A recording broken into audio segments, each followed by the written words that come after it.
বরিশালের ভাষায় একটা কথা বলি আর কি, মগো দেশে একটা কথা কয় যে স্যাপ চলে না দুধ রোজ। তো এই শহরে কিছু কিছু মানুষের আচার আচরণ দেখলে মেজাজ গরম হইয়া যায়। হেরা মুক্ত হওয়ায় উঠতেও চায়, আবার পকেট ভর্তি মালও চায়। এটা কি সম্ভব? এটা কি তোমার মামু বাড়ির মোয়া রে ভাই? তোমার পকেটে এমনি এমনি মাল দিয়ে যাইবে?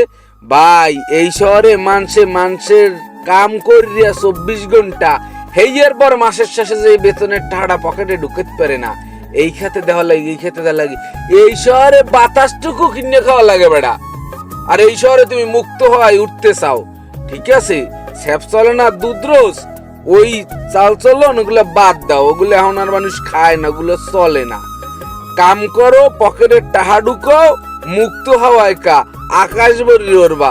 তোমারে কেউ ধরবেও না, কেউ জিগেই তো আইবে না। ভাই ভালোই যাও, ভালোই